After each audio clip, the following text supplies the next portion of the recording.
2017년 대선 때 개표소 참관인으로 자원봉사를 한 경험을 말씀드리고자 합니다.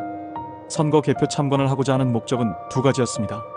첫째는 당연히 공정한 개표가 되도록 감시자의 역할을 하는 것. 둘째는 선관위 직원을 비롯해 투개표 사무원들과 투표소에서 개표하는 것이 경제적이라는 것을 협의하고자 하는 것. 그런데 두 번째 목적은 저와 선관위 직원이 마치 역할이 바뀐 것처럼 선관위 직원이 투표소에서 개표를 해야 하는 이유를 오히려 저에게 설파하고 자신들도 내부에서 노력하고 있으니 정치권의 압력을 좀 더 강하게 넣어주라고 부탁하여 협의할 내용이 없었습니다. 이 직원은 육두문자를 써가며 경제적인 면에서 비교할 수 없을 만큼 좋은 투표소 개표 방식을 열정적으로 설파하셔서 맞장구 치며 듣고만 있었습니다. 앞으로 투표소에서 또는 개표소에서 참관인으로 또는 개표사무원으로 자원봉사하실 기회가 주어질 수 있기에 단계별 과정과 이 과정에 대한 생각을 말씀드리고자 하오니 향후 참고하셨으면 좋겠습니다. 참고로 이번 참관인은 지난 대선 때나 총선 때보다 무려 500% 자원자가 늘었습니다. 이 때문에 제가 마지막에 턱걸이로 참가할 수 있었습니다. 일단 개표장으로 투표함이 들어오기 전에 문 밖에서 투표함의 이상 유무와 서류 일치 여부를 조사하게 됩니다. 그리고 투표함이 들어오면 가장 하단에 적재를 하고 참관인 입회하에 재차 투표함의 이상 유무를 확인하고 계안부에 투표함을 열어서 투표지를 쏟아붓습니다. 여기서 투표지를 가지런히 모아서 두 번째 열에 넘겨주면 자동 분류기로 각 후보자표와 미분류표로 나누고 이에 대한 숫자 기록을 프린트하여 세 번째 열로 옮겨줍니다. 세 번째 열은 심사집계부라 하여 각 후보자별 투표용지를 재차 집계하고 미분류표를 육안으로 식별하여 판별하고 이를 집계표에 수기로 적습니다. 이렇게 적힌 용지와 투표지는 개표 상황석으로 이동하여 최종 확인을 받고 다시 위원석으로 옮겨 이상 유무를 확인 후 최상단에 있는 위원장에게 전달되면 위원장의 확인을 거쳐 공표가 됩니다. 각 자리는 임의로 앉는 것이 아니라 자리에 이름표가 써 있어서 그 자리에서만 일을 해야 합니다. 단계별로 설명을 드리겠습니다. 1. 투표함 이송. 투표소에서 개표소로 이동하는 과정은 부재자 투표는 선관위에서 2인의 참관인이 같이 이송해왔고 일반 투표소에서 개표소로 이동하는 과정은 현장의 투표 참관인과 투표사무원 그리고 경찰 또는 그에 준하는 직업의 분 총 3인이 이송해왔습니다. 이동수단은 봉고차 또는 학원차인데 동네 학원 차량은 다 온 것 같은 분위기였습니다. 향후 투표소에서 개표를 한다면 이런 이동 차량은 필요 없을 것입니다. 이동을 위해서는 투표소에서 서류 정리와 투표함 밀봉하는 과정 그리고 개표소에서 이를 확인하는 과정이 있는데 이 과정만 거의 30에서 50분이 소요됩니다. 정말 비용과 시간 면에서라도 이동 과정은 없는 것이 좋을 것입니다. 2. 투표함 점검. 이렇게 투표함과 서류 뭉치를 든 가방이 전달됩니다. 그런데 서류상의 문제가 자주 발생하는데 의도적이 아니라 교육을 받았어도 처음 하는 분들이 대부분이라 실수를 하는 경우가 많습니다. 밀봉의 경우는 거의 실수가 없는데 선거인 수, 투표지를 교부한 수에서 혼동이 와서 서류 오기가 많이 나옵니다. 현장에는 상당한 긴장감이 있기에 처음 이를 접한 분들이 부정선거라고 흥분하는 경우가 종종 있었는데 이는 부정이라기보다는 단순 실수인 경우가 대부분입니다. 부정을 하려면 서류를 완벽하게 맞추겠죠. 오류를 발견하는 즉시 투표 참관인과 투표사무원을 불러 수정을 요구하고 본인들이 무엇을 고쳤는지를 따로 서류에 기재하게 합니다. 이는 선관위의 정식 절차입니다. 두 줄로 긋고 도장 찍게 하고 몇 자 수정했는지도 적게 합니다.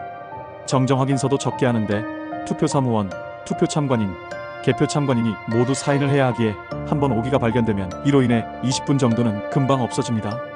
그러다 보니 병목 현상이 자주 발생합니다. 이 역시 투표함이 오가는 절차가 없으면 필요 없는 일입니다.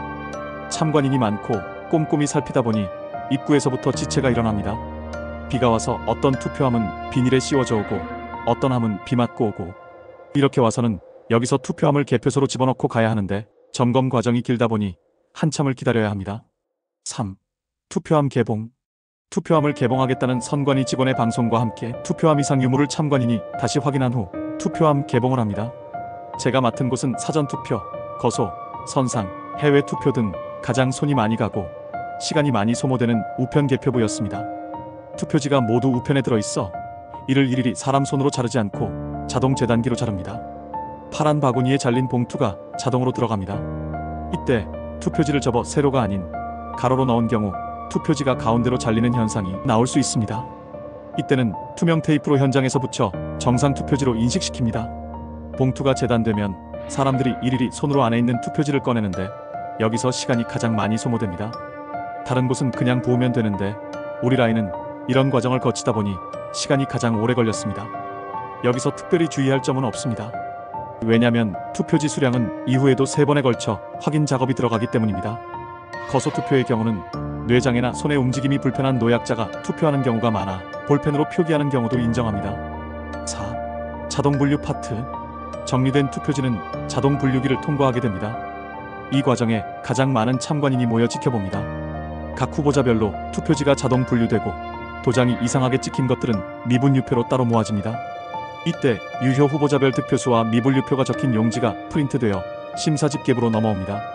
5. 심사집계부. 자동 분류기로 개수가 되었어도 다시 여기서 개수기를 이용하여 후보자별로 일일이 다시 개수를 합니다. 분당 150매를 세는 것으로 세팅이 되어 있는데 3시간쯤 흐르니 속도가 툭 떨어지고 가끔은 2장을 한 장으로 인식해 뱉어 넣으니 일일이 손으로 세어야 하는 경우가 많았고 재차 3차 다른 기계로 돌려야 하는 경우가 많았습니다. 결국 우리 파트에서 개표 사무원으로 일한 분들은 이럴 거면 뭐하러 기계를 사용하냐며 불만을 토로하기도 하셨는데 투표소에서 개표를 하면 이런 개수기도 필요가 없을 것입니다. 여기서는 자동 분류 파트에서 넘어온 서류에 직접 개수를 한 표를 비교하고 유효표를 먼저 수기로 적습니다. 그리고 미분류표로 인식된 표들을 심사하여 정상표는 각 후보자에게 그리고 무효표는 말 그대로 무효표로 적는 작업을 합니다. 심사집계부에서 최종 후보자별로 득표수를 용지에 수기로 적습니다. 무효표의 사례를 설명드리면 상당수의 분들이 후보자 전원에게 표기를 하거나 아예 가장 상단의 대통령이란 글자에 표기를 한 경우가 있습니다. 원칙은 후보자란에 어느 곳이라도 표기가 되어도 유효표지만 두 후보자에 걸쳐 표기된 것은 무효표가 됩니다. 선관위가 말하는 개표소의 필요성 중에 판별자가 권위가 있어야 하는데 투표소에서 개표하면 너무 많은 법관이 필요하다고 하는 것입니다. 실제 현장에서 표의 판별을 위한 능력은 초등학생도 할 수 있습니다. 왜 쓸데없는 권위를 찾는지 참으로 아쉽습니다. 여기까지 하면 참관인과 개표사무원의 일은 거의 마감이 된 것입니다. 저녁 6시 30분부터 모여 신원 확인을 한 후 참관인 복장을 지급받습니다. 이번에 확인한 것은 선관위 직원들이나 제가 같이 일한 개표사무원 전부도 앞으로 이런 개표소를 운영하지 않았으면 하는 것입니다. 중앙선관위를 신랄하게 비판하는 분도 계셨습니다. 투표소에서 개표를 하면 자동 분류기도 필요 없고 각 라인마다 4대에서 6대씩 있는 개수기도 필요가 없습니다. 물론 여기 모인 개표사무원의 인건비도 절약이 될 것입니다. 시간도 획기적으로 줄어듭니다. 투표 후 길어봐야 1시간이면 모든 업무가 끝날 수 있습니다. 그런데 이날 우연히 위원석에 앉은 변호사 대학 동기를 만났는데 이 친구와 이야기를 하다 이런 시스템이 선관위가 아니라 법원의 권위의식 때문이 아닌가 하는 생각을 하게 되었습니다. 즉 최종표의 진위 여부와 개표 결과의 도장은 자신들이 찍어야 한다는 권위의식. 어떤 분은 알바비를 말하는 분도 있었지만 이것은 패스. 저는 이날 거의 16시간을 서 있어야 했습니다. 그래도 뿌듯한 것은 젊은 친구들이 대거 무보수인 참관인으로 와서 날밤을 새고 있다는 것. 그리고 1987년에는 참관이라 해도 먼 발치에서 지켜볼 수밖에 없었지만 지금은 바로 옆에서 소중한 투표지 한 장 한 장을 확인할 수 있다는 것입니다. 향후 투표소에서 개표하고 거기서 참관인으로 봉사할 수 있는 날을 고대합니다.